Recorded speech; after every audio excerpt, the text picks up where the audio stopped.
We Are Pakistan, Part 112, The Brick Kilns and the Environment.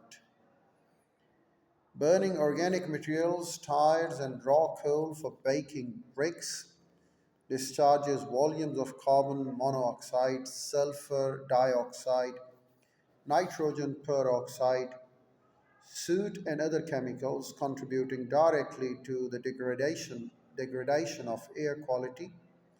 Toxins from their smoke penetrate the lungs and cause severe asthma, congestion, chronic lung diseases, and even cancer.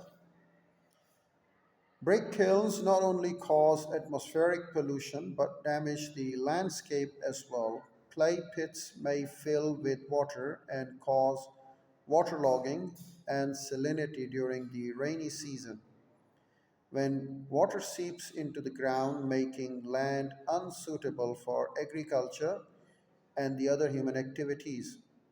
What can be done to improve the brick industry? Strict implementation of environmental and child labor laws.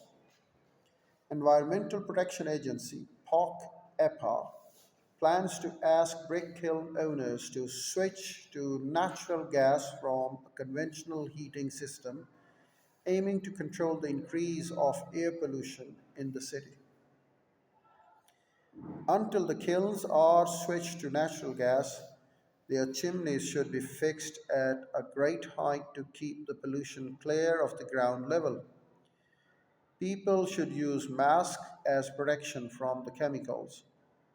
Newer technologies should be used, such as minor modification to speed up the drawing process for the bricks, making a ventilated air drying shelter from cheap local materials instead of drawing bricks in the sun. This will also save manual labor employed to look after drawing process, eventually resulting in more production in less time.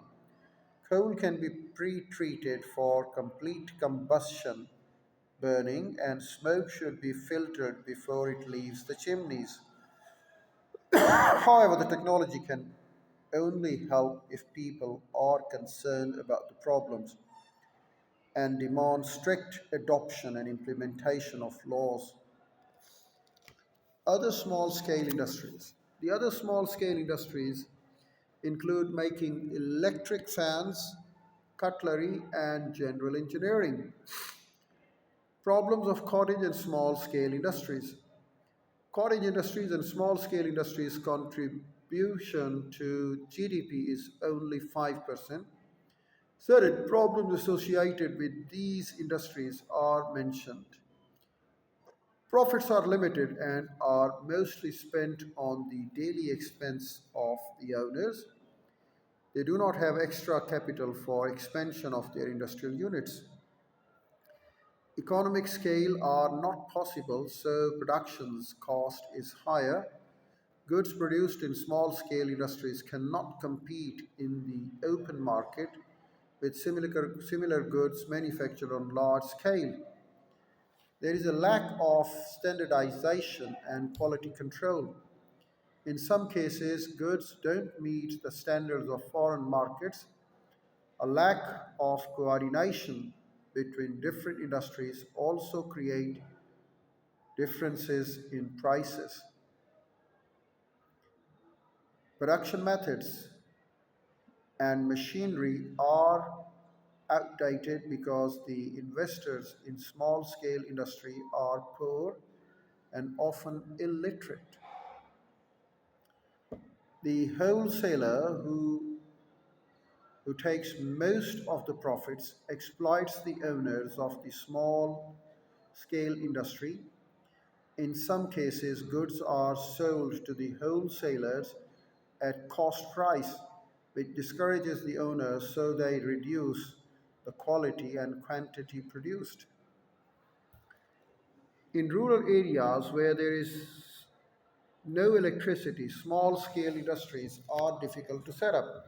Even in cities, great fluctuation in voltage and power breakdown causes damage to electric motors. The commercial rates for electricity have also increased, significantly, which hinders growth. Craftsmen and artisans learn their skills and production methods from their elders. The provision of technical advice and further training is limited.